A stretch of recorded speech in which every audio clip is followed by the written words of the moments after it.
So I would say the big problem is first off, we don't know where you were at optimal. We have no idea what Shivani was at 22 years old when she probably felt like a rock star.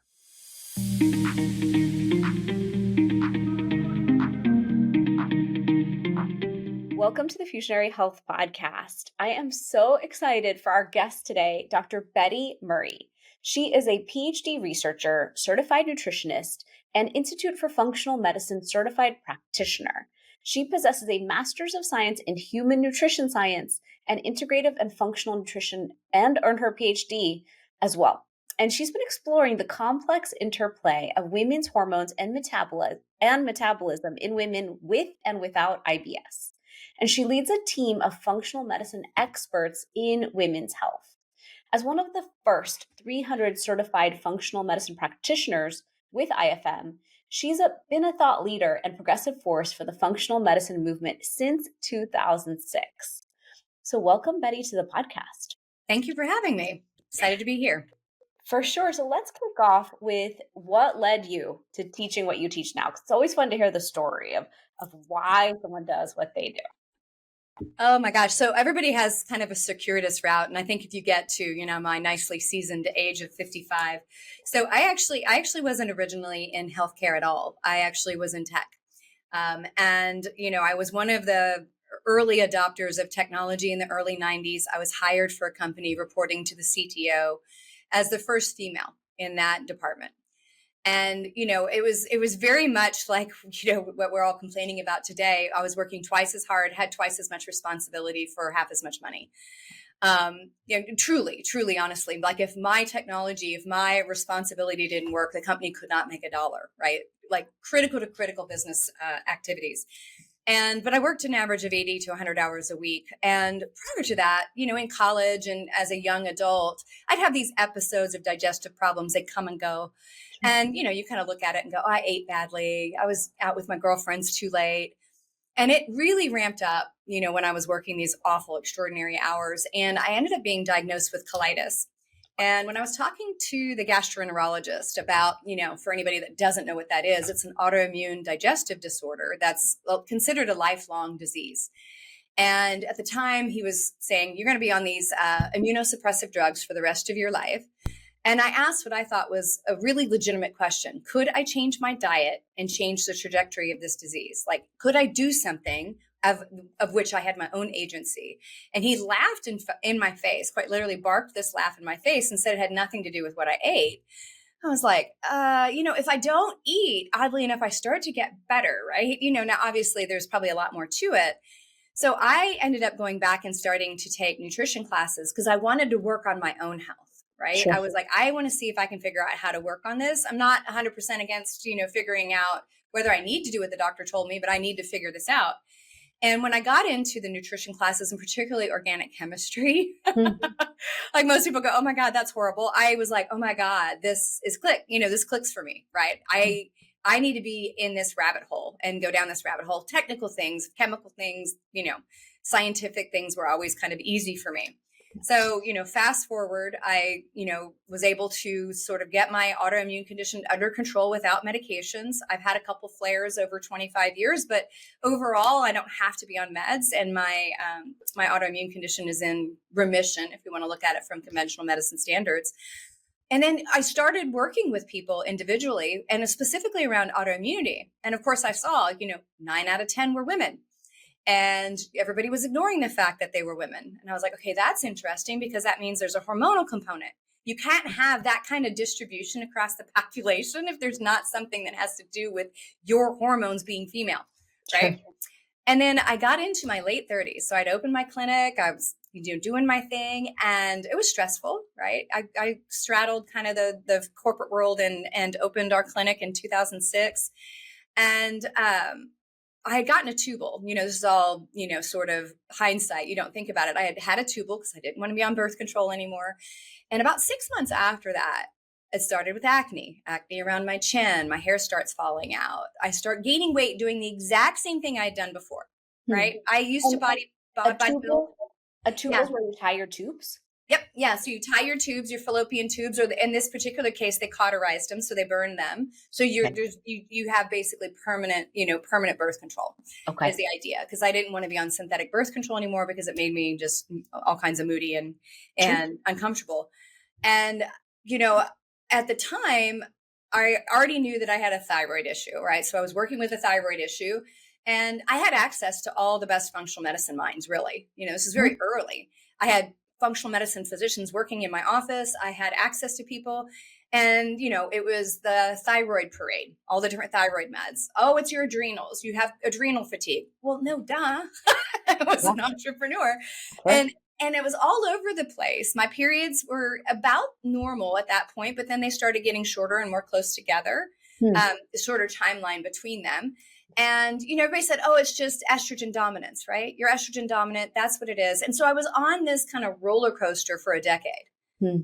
right? Terrified of my own estrogen. But, I gained 35 pounds in about 6 months. I felt terrible. Sure. And, I, at the time was like, I don't want to talk to people about body composition. I just stick in my autoimmune arena.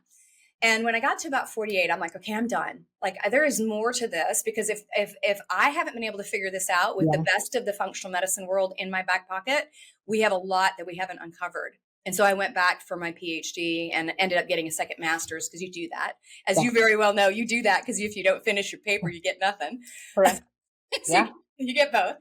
And True. then that's when I really dug into women's hormone metabolism, the interaction with the gut. I looked specifically at IBS, but there's just a lot there. And that's really the frontier, I think, that we're going to find a lot of the answers for, everything from PMDD to PCOS to, perimenopausal symptoms. There's just a lot there to unpack. And medicine has done a really poor job at doing anything with women's health, and particularly around this arena. Sure. Absolutely. I feel that too. And I feel like, we all have our own health crises that is the first struggle that leads us to go deep in the rabbit hole, like you said. And once you're there, you're like, wait a minute, how come no one understands this? So I have to understand this so I can then teach it. But then as you start hitting decades of your life, your own health shifts again. It's almost like you want a PhD on every topic. I feel like right now I'm trying to get a PhD on perimenopause, menopause, because it's the first time in a long time that the existing toolkit doesn't automatically work. It's requiring a bigger investment in knowledge and testing. And I find a lot of women around me, I'm 45, so a lot of my friends are like, I don't have time to make my health my full-time job. Nothing I was doing is working, but nothing from the past. And so they're always like, Shivani, what are you doing? And I'm like, well, I'm having to practice what I preach at a much deeper level, and I'm having to reach into new toolkits. And like you said, hormone, gut, these things are interconnected, but most people aren't talking about that. They're like, let's just handle your hormones. And I have worked with people recently where I'm like, okay, we worked on my hormones, but I still have to go back to functional medicine and I have to work on my gut. The gut is going to process everything. If I don't have a healthy gut, I'm never going to process estrogen properly. So how can I continue through perimenopause? And Indian women do hit menopause earlier. So I was like, I know that timeline's coming for me. So when women say, I am tired, I don't feel good, but I went to the doctor and the doctor said your lab works fine. I hear that a lot. Your lab works fine. You're fine. Your testosterone's fine. I'm always like, there's a different range to look at, ladies and gentlemen. And you need to go to your doctor and say, I actually want to optimize for this, especially if you're not ready yet to hire a functional medicine team who already knows those ranges and will move you into those ranges. So will you speak a little on that and the importance of hormone metabolites and gut, which is your whole PhD topic? I think that's Yeah. amazing. Yeah. Yeah, so there's a lot to unpack there. So I would say first and foremost, if you were to line up 100 women and look at each woman individually, none of us look alike. None of us. None of us. And why is that? It's our hormones that define our body shape, right?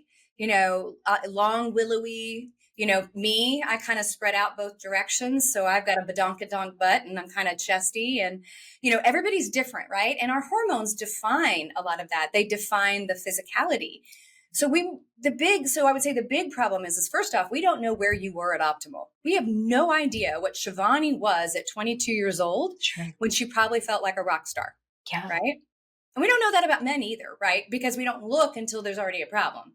So when we get into perimenopause and menopause, so there's early, so think of menopause as a multi-stage process. So we define menopause as 1 year from the last time you had your menstrual cycle. However, that transition on average is 8 years, which means it's a bell curve. So some people get 16 and some people get like very little. Right. And at that time, several hormones are in motion, right? Progesterone is declining. Testosterone has been on a slow roll since your 20s. So it is half of what it was by the time you're 40. And the reality is, if you're in early perimenopause, right, where things start to show up at more frequency, the hormones are going to be in somewhat of a predictable pattern, right? A lot of your conventional doctors will say, we can't test them because they're different every day. And I'm like, well, it's interesting. We have apps like Flow and the Mira device where we can, and ovulation kits, we know when to do those because it goes in a particular trend. Now, there may be variability, like some women may have a 28-day cycle, some may have a 34. We do have women that have like PCOS where their cycles are, at more, variable. But the reality is most of us have a predictable cycle, which means your hormones are moving in a predictable pattern. And so when we test in perimenopause, we want to pick that second half of the cycle. So after you ovulate, and usually when your symptoms are bad, you're bloated, you're cranky, you're hangry, you're tired, you can't sleep, you want to hurt everybody, but you don't have the energy to do it. Like, where all that, you're moody, you're crying at commercials, like all that stuff. Because that's when all your hormones are at their highest, because the body is preparing for implantation if we have an egg and a sperm get together. Sure. So what we see then is a disparity between your estrogen and progesterone. Now, as you advance further on in the process, progesterone has now massively declined. It's flatlined. That's why we have major, major fertility problems in our mid-40s and onward. Now, when that's occurring, estrogen is going to be high relative to progesterone, right? Testosterone, again, is rock bottom. It's moving lower and lower unless you're doing a lot to recover it. And the reality is when we get a little closer to menopause, estrogen is now on a bungee cord, right? It's all over the place. It's going to be high. It's going to be low. You might get more frequent periods, heavier periods, fibroids, but we can still look and see what's happening. So when you're a woman and you're like, I think something's going on with my hormones, if you're still cycling, the way we look at it is we say, okay, take the first day of your cycle. That's day one. And then if we count about 19 to 22 days around that period, that's when we should see the hormones at their peak. And you can look at the relative relationship between estrogen and progesterone to see, are they out of balance with each other? It's a 10 to 1, right? It's 10 estrogen to 1 progesterone should be about the average. We can test your testosterone at the same time and to see, is it completely tanked? And then when you get in menopause, it actually becomes a lot easier. Shivani, you're in the middle of the bungee cord probably. Yeah. Now that you said that, I thought, because I've seen online, like I said, I'm studying menopause like it's my new PhD. I'm fascinated by it. I'm like, wow, every woman I know who's in her 70s, my mom's generation, needs to be on estrogen and they all don't know it. Like, how do I compel them all? So to me, it's like a crisis for women's health because that's what I'm seeing based on all the literature coming out, the studies and what people are talking about. But like I said, Indian women, I believe the average was 51 or 52 for Indian women, which means I am 8 years from that, which might be why my health is doing a somersault in this summer. And I'm like, what the F is going on here? I'm used to stability. I'm used to grounding. I'm used to using every tool in my toolkit. And between my HRT, my functional medicine team, and then my own knowledge, I'm like, this is kind of insane. And when I can't fix something, I'm kind of like, what is everyone else going to do? Because I know the level of investment, the level of money, time, effort I put on health. So yeah, this makes complete sense what you're saying. I'm like, oh, okay. No wonder. Bungee cord is actually a beautiful analogy because women think of it as declining and rising. But if you give bungee cord, it's like, of course, it's like you're on a pogo stick. You just have no idea are you going to be up or down? Right. And which way is the body going to go? And I think that's why it's so important now when we talk about HRT as a solution that we're building steady state levels. I'm trying to build testosterone at a steady level. I'm trying to watch progesterone at a steady level. And then when I'm ready, probably soon now, estrogen has to come on board. Right, right. And it's funny because you have kind of two camps. So the FDA had a commission last week, and the head of the FDA said this is the biggest travesty of health, sort of regulation in our time, is what we've done to women over the last 20 years, by making estrogen basically, telling everybody that estrogen kills them. I'm like, well, then every 20-year-old would die because we have a ton of it when we're young. Yeah. And so, the challenge now is number one, getting women to understand that hormones don't kill us. Because the reality is too, in 1900, if you were a wealthy, well-off woman, you got to live to about 57, right? So if you were one of the elite, tiny, tiny percentage, if you were working class or poor, you didn't even make it to menopause, right? Our lifespan was under 50 years in 1900. So we are now existing 30 to 40 years post-menopausally with no hormones on board, right? So this is unprecedented. And if we flash forward 100,000 years, we would probably see women going through menopause at 70 something, right? Which is scary to me. I can't imagine having a kid right now, but, whatever. Yeah. So the truth is, yes, menopause is natural. Surviving 3 decades afterwards is not. And we have to recognize that every part of aging accelerates as this occurs. And our risk for chronic disease and disability radically goes up with that process. Women live longer than men with poorer health by an average of 4.5 years. You go to an assisted living center, nursing home, any of those places, it is full of women. There's a token male every once in a while. Wow. Isn't that crazy? We live longer, we outlive them, but our health is worse. And we're gaslit, we're not listened to, and no one is studying us at the same rate to solve our problems. How ridiculous is that at the state of women's health in 2025? Like, I just can't even fathom the insanity of that. And I think what's interesting also is when I meet women, they're like, oh, I'm in menopause, I'm done. I'm like, you're done? You're not done. You're not done with anything, my friend. You have just crossed one finish line called your period ended, and you're actually on the other side of a race where you need to get on a new racetrack called how am I going to build hormone health and hold not just hormone health, everything else, gut health and everything else that matters. Please don't say you're done with the job of your hormones. Like, I think people really don't understand that HRT post menopause is a new job you need to sign up for and pay attention to, because otherwise, like you said, steep, rapid decline in everything. We now know through all the science that's coming out, estrogen receptors are binding to everything, heart disease, brain health. So will you speak more into that? Because I think women don't even get it, that they have a new track they need to be on in perimenopause in preparation for that moment, because postmenopause is multi-decade long. Yeah. Yeah. I mean, the only thing we can look positively to for the whole experience is the fact that we don't have to put up with a period anymore, and we get to save that money and that the cramps and all the other stuff. Sure. So, and some of it is because we don't understand what hormones do. So estrogen in particular, every single cell in our body, except for 2 individual types of cells, have receptors for estrogen. So when we go through menopause, it is a full body effect. Right. Our brain shrinks, our dry highways to the memory centers and logic and, mathematical centers, all the things that make us smart feeling, let's put it that way, they pop loose and let go. That's why you can't remember where your keys are. You can't remember where you're going. You're like, I worked with this chick for 10 years and now I can't remember her name. I know, because I have felt that. And you're like, oh my God, I'm getting Alzheimer's. If I had $1 for every woman that comes in is like, I swear, I think I'm getting dementia. I'm like, nah, you're just in perimenopause, right? Estrogen protects the brain. And when we go through perimenopause and menopause, our brain builds more receptors for estrogen as we lose it, not less. We caught that. We know that 100%.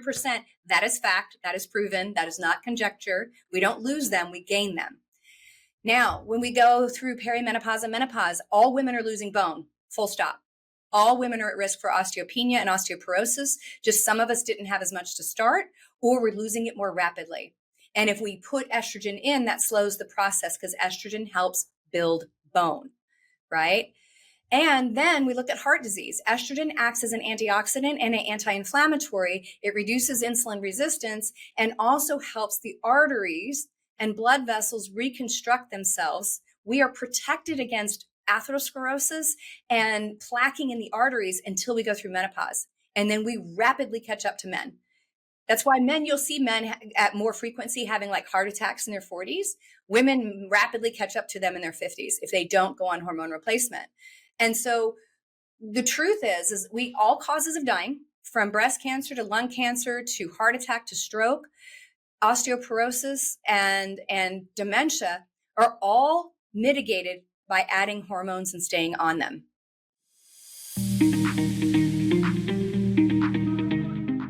Hi, I'm Dr. Shivani Gupta, and I created Fusionary Formulas because I believe everyone deserves a natural way to support their body's health. If you struggle with joint discomfort or stiffness, our turmeric gold delivers powerful curcumin in a form your body can truly absorb. It's science-backed with the highest quality ingredients and designed to support your body's natural inflammatory response.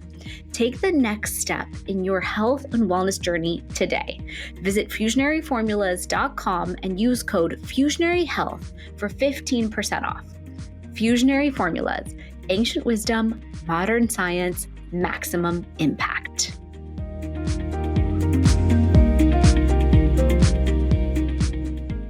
It's incredible. And we just aren't realizing that. And I think it's not that we're not realizing that from what I see. Recently, I have a lot of friends and I have a really big family. And I am not going to get specific because my community might be listening to my podcast. Someone I know and love went to a doctor who I know and love, won't even give specifics there. And this doctor, won't give the gender, said to my very close friend, you know what? I don't think you need to check your hormones. Like, I think you just probably need birth control. That'll stabilize your hormones. And if you need an antidepressant, I can give you one.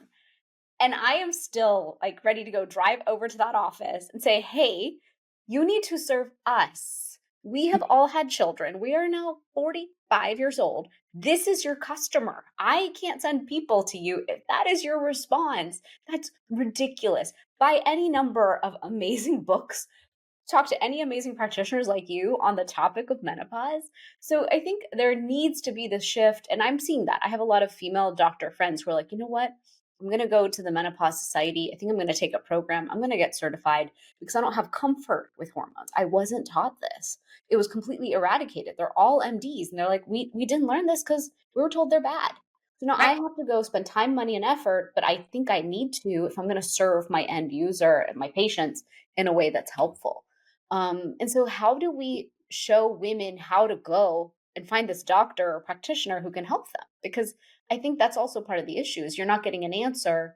And most people I know aren't willing to, like in my case, I literally said to myself when I was hitting perimenopause, you have two choices. You can spend money on vacations, furniture, your house, etc., on things, or you can take the same money and move it into health. You choose. And I very clearly decided to take a budget out of my line item of my home and life and kids even, and moved it into health because I couldn't imagine hitting 40 to 45 and I can finally work at the pace I want. My kids are growing up a little. So all of a sudden I'm like ready to go faster on the racetrack. And my body's like, sorry, no fuel, no energy, no brain. I literally called a practitioner last year and I was like, I need you today. Can we get started on HRT today? And so that's where I want to give people the information they need to go and ask the right questions or really just be empowered to change practitioners. You have to find the specialist for you. You can't just sit around and say, well, my doctor who I've gone to for 10 years, who I love, can't support me in this. So I guess I just won't be supported. That's ridiculous. Yeah. I mean, less than 20% of medical schools, and this includes OB gynecology specialty, endocrinology specialty, have any training around menopause. 100% of women go through it, more than 50% of the population, right? 50 million women in the United States, 6,000 a day go into menopause. So the reality is your physicians don't know a damn thing about it, right? And even if they delivered your babies, they were relegated to delivering and prescribing birth control, but they don't know anything about it. Birth control irreversibly attaches to the receptors, and they work great for birth control. That's what we need, but they're not necessarily the answer to traverse perimenopause and menopause, particularly if we're looking at protecting the brain, the heart, the bones. Now, I must say, you can still be fertile in this time period when you're in that perimenopausal transition. So the other thing you need to know is that the choices you make if the potential to have a child outweigh everything else, birth control may be the right choice for you. And I'm just saying that. I have friends that disagree and they're like, oh, use the rhythm method. I'm adopted because I was a mistake, right? Rhythm method may work, but the reality is it doesn't always work because you can't always understand. But if you're in a position where you're like, I want to have the healthiest transition and also into menopause, then bioidentical hormones are the way to go. So when you're looking for that practitioner, the Menopause Society is good to start, but they're about 20 years behind the research. Wow. Right? You got to remember that 15% of studies get published, only 15%. They take an average of 18 months to get published from the time you finish the study. And it takes an average of 18 years for that to get into clinical practice. So Menopause Society is practicing today, and I applaud them by telling women you need to get on hormones. And if you feel better, awesome. As long as your hot flashes and night sweats are better, you're great. And hey, you can stay on them. However, we know that when you start looking at that, 50% of women will be undertreated, right? They will not have hot flashes and night sweats, but they may not be protecting their brain, their heart, their bones. And then 50% or 25% of those may be overtreated depending on their unique chemistry. Sure. And so while I applaud adding hormones, and we know estrogen is actually protective against breast cancer, lung cancer, colon cancer, and all forms of dying, we also want to make sure we're optimizing where I think testing comes in. Sure. And that's where functional medicine sort of adds that extra thing. So if you're looking for a provider and you can't find them, number one, fire your provider. This is a customer service industry, right? Yeah. Medicine works for you, not the other way around. And if they won't be your partner, kick them to the curb. Menopause as a hormone deficiency state is the only diagnosis that we use 50 other medications to cover up symptoms rather than actually prescribing what's necessary, which is replace the natural hormone that's missing. We would never do that for thyroid. We would never do that for testosterone deficiency for a man. And we would never do that for growth hormone deficiency or any other hormone, insulin. But we tell women, nope, you need a sleep pill. You need an antidepressant. Oh, you need an antihypertensive drug and a beta blocker because you're getting anxiety and heart palpitations. And then, oh, we might give you a libido pill because you don't want to have sex because you want to kill everybody because you're tired and angry. So, to me, it's a travesty and it obviously makes me mad. And I think we just deserve better science, which is, why my company exists and why we're doing what we're doing. But women need to be able to advocate for themselves. So you can't be nice to your doctor if they gaslight you. Fire back. I agree completely. So, it's interesting what you just said about the science. I was part of a team and we wrote a curcumin for ophthalmology paper a couple of years ago. And I've just been watching there's someone who's a point person who's trying to move it through a journal. And every couple of months I get an email. Yeah, we're still in review. Yeah, I'm like, a year later, you're still in review. They submitted a great paper. They actually went back and did everything you said was wrong and sent more pictures and et cetera, et cetera. Keep trying to meet what you want.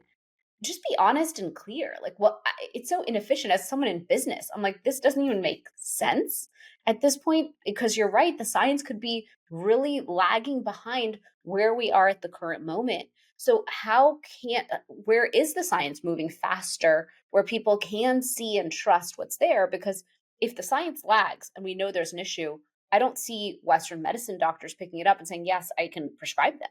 They just won't. Right. Yeah. I mean, it's this catch-22. Like, we are in the position because of the WHI story. The entire study was actually under review when they released lies, inaccuracies, and conjecture and bias into the population. Here we are 22 years later, women have paid the price, right? So peer review, I think, is important. Yeah. But you having gone through a PhD, me having gone through a PhD, we know that there is a lot of academic gamesmanship and there's a lot of malfeasance, and there's a lot of, journals sort of putting the pharmaceutical companies that advertise within their journals ahead of good science. So there's so much wrong there. But I think peer review is important. So, we hear all this all the time that we believe in evidence-based medicine. I had a conversation with somebody that ran the Menopause Society about what we were looking at and why we were headed this direction. And her statement to me was, we believe in evidence-based medicine, and the only time there's evidence is when there's a double-blind, placebo-controlled trial, right? So if we're talking about how the body metabolizes estrogen and the play with the gut, there's no way to do a double-blind placebo-controlled trial because there's no medication that you would add into that process to tell you what's happening. And to be honest, every medication you have goes through the same pathways that your hormones go through. So they compound a problem, they don't make it better.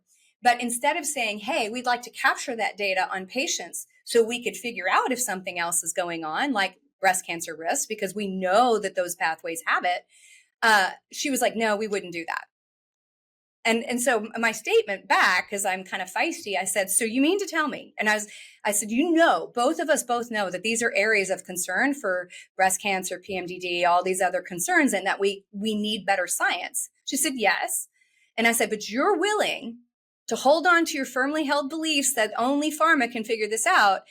And you're willing to let the Gen Xers and the elder millennials die from something that we might be able to find the answer to if we just ran more labs. And we just did a little deeper dive in the research. And she then looked at me again and goes, we have to do evidence-based medicine. I said, I am so glad my opinion that I had of the Menopause Society is accurate.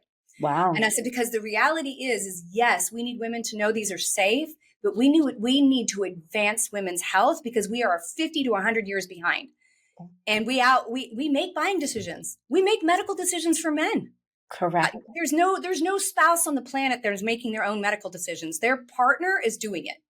A lot of the time. I see that a lot of the time, actually, because even in my supplement company, when I asked the men, how did you hear about us? Well, my wife took it and she loved it and it made a difference for her. So then I took it. Or sometimes it is the reverse. Sometimes a man finds us first, but not necessarily. Not as often. Statistically, nowhere close. Women make 87% of all medical decisions, including their children, grandchildren, and partners. Wow. Okay, then. So we need to just leverage that. Sure. I mean, one thing you just said that I find fascinating, and maybe the audience is like, why do these women care so much? But think about this for a moment. When I have gone to Western medicine, and I'm married to a doctor, and my in-laws are all doctors. Yep. So caveat, I love and respect doctors. I think they're amazing. I think they live within a system. I'm a businesswoman. I live within systems. So within the system that they are a part of, I oftentimes, when I was ready to have a kid, all of a sudden I looked around at the rules around having a child in a hospital and I was like, listen, you can say standard of care. That's great. That's called your current rule book. What I know is rule books evolve over decades. And so just because I'm having a child in, I don't know, one of my kids was born in 2010, that's great that you have a rule book. I, as this human being, have a completely different rule book. And we're going to have to negotiate and meet in the middle here on an idea. And the hospital was always like, oh my gosh. And I didn't want to look rude because my husband works in these hospitals, but I thought, gosh, you really are standing by this fake, in my opinion, current ideology that's been handed down to you from associations. And those associations get to make these rules. And we know now through the current climate of everything happening in elections and all that stuff, and I don't get into politics. I think politics is such a complicated topic. But in this moment, people are saying, hey, look, pharma funds big those rule books for the associations. And then 100%. Those rules are pushed down upon you as humans. And so it's interesting. There's a society that's out there. Menopause Society is one example that's trying to figure out how to guide in an evidence-based way. But what you're saying is that science doesn't completely serve us now. We have to have a bigger, open-minded approach to testing. And even in my own family, Ph.D. on turmeric, built a turmeric supplement. I've met with thousands of doctors over the last 10 years. It's what gives me such a unique perspective on integrative, natural, holistic, and conventional. I love all the doctors, but it's interesting to watch their mindsets of, oh, you don't have a double-blind placebo-controlled trial on that yet? I can't use it. And I'm like, there's 17,000 scientific studies over here that prove what I'm saying is right. This is third-party tested. I can show you down to the granular, the science on the product. But you're saying until I have a $200,000 pharma budget to study this one thing, it's invalid? That's insane.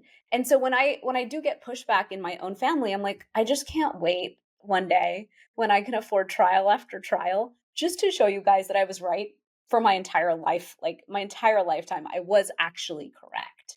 So how do we support the science? It sounds like you're building a company around this. Like I'm excited to learn about it because we have to move the science forward and faster.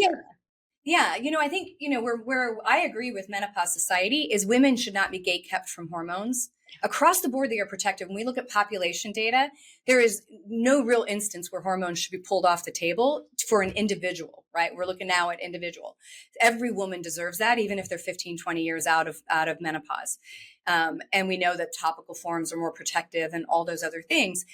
But that's not answering the question about why women have autoimmune diseases, 10 to 1 to men, why we suffer from dementia at much greater levels, 3 out of 4, why we have more likelihood of dying of a stroke and a heart attack within a hospital than a man. Right. There's so many things. And it's because women were left out of studies until 1993.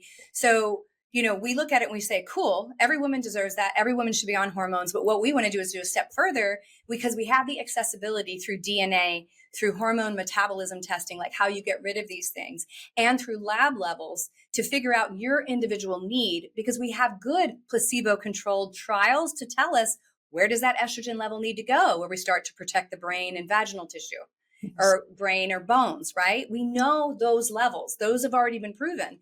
But if we never look, we have women falsely believing they're being treated and they may not be getting the right amount or too much, right?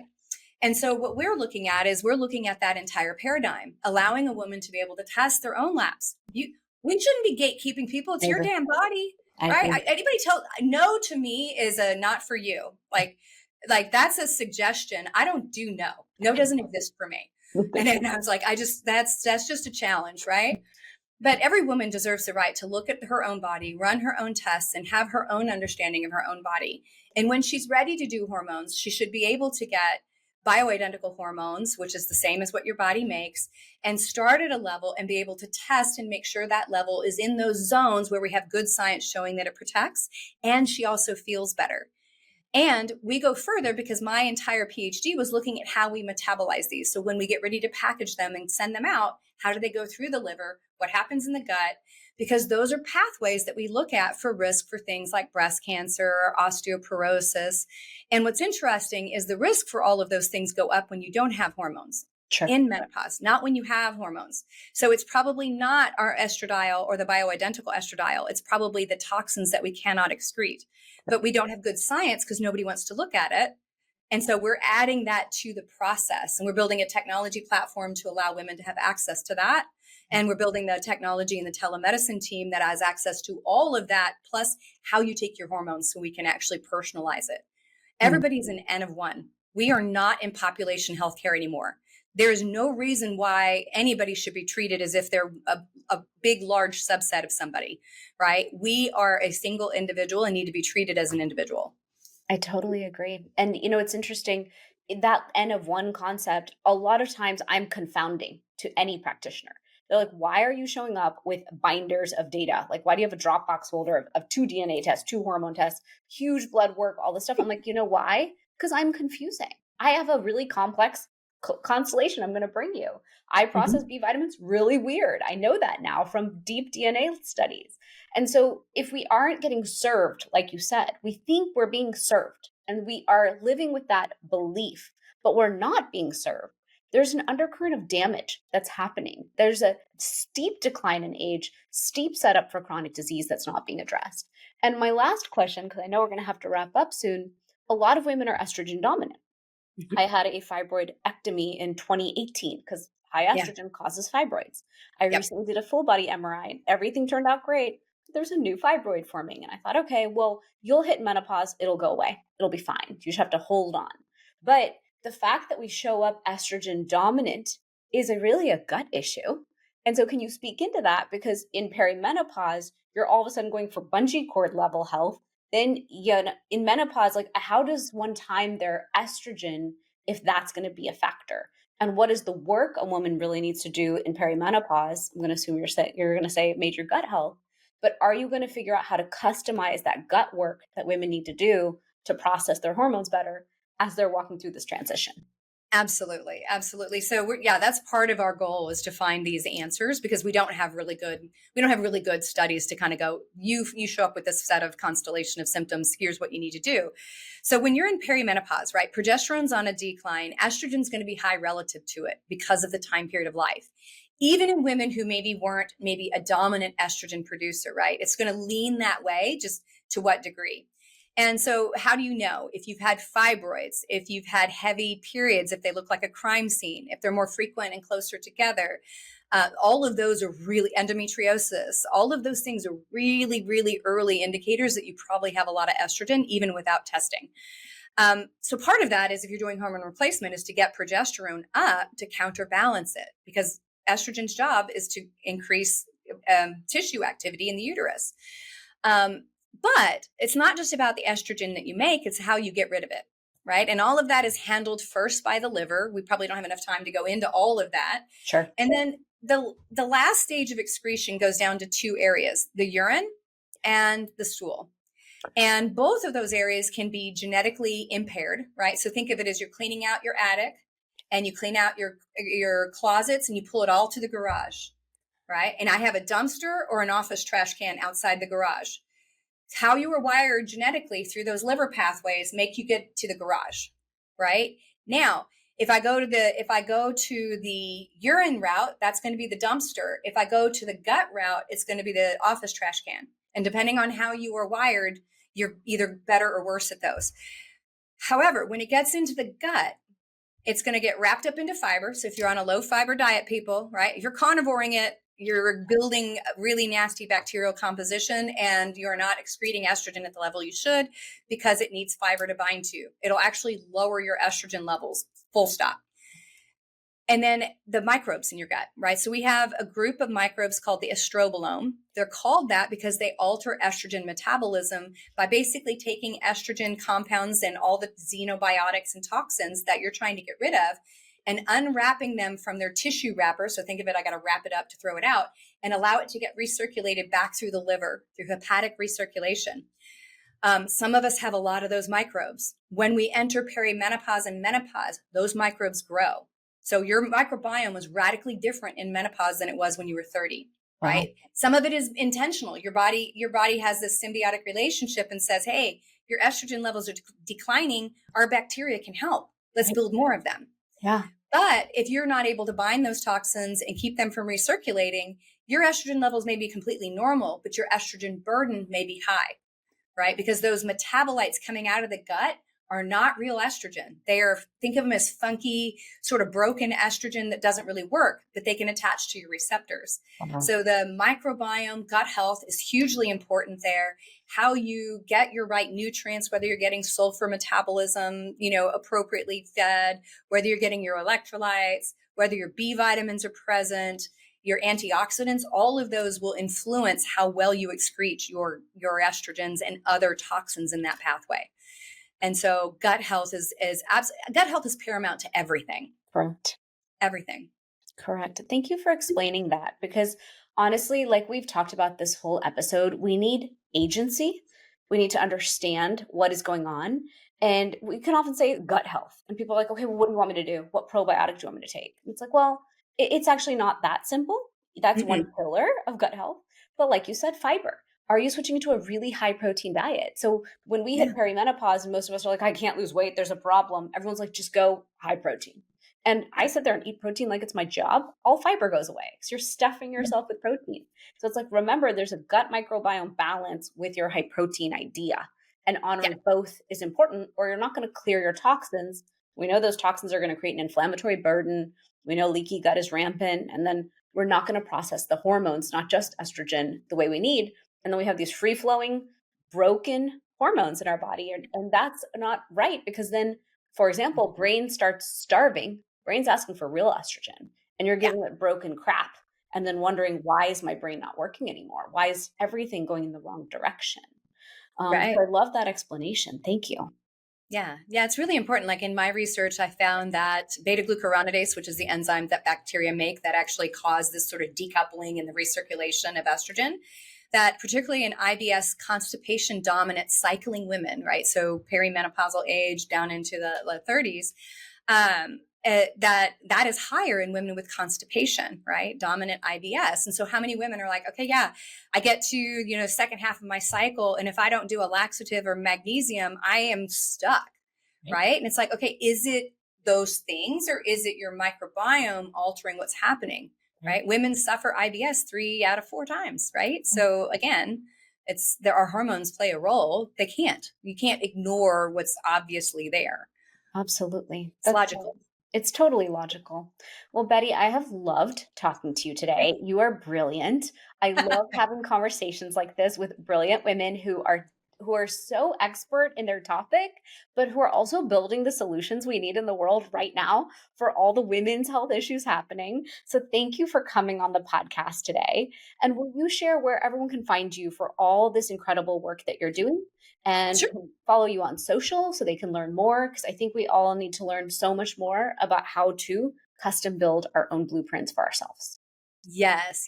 So I do have a podcast called Menopause Mastery. Comes out every week. So we talk about this science all day long.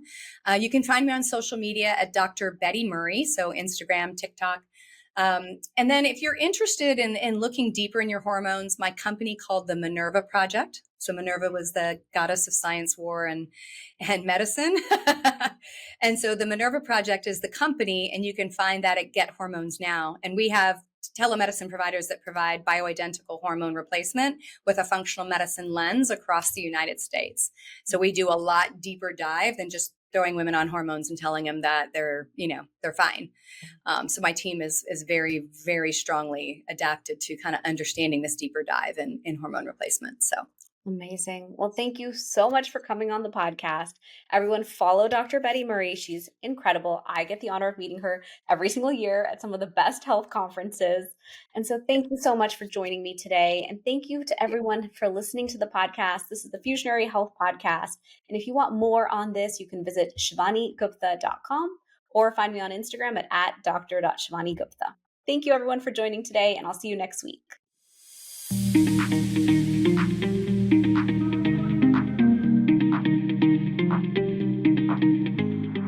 Thanks for joining me for this episode. Check out our sponsor, Fusionary Formulas, the potent turmeric supplement used by doctors around the U.S. for patients with pain and inflammation. www.fusionaryformulas.com. I'm your host, Dr. Shivani Gupta. For more, visit shivanigupta.com. Subscribe to this podcast in Spotify or Apple Podcasts. Click the follow button or subscribe in any of the apps that you use. That's all I've got for you on the Fusionary Health Podcast this week. You have the power to transform your health and achieve vibrant health starting today.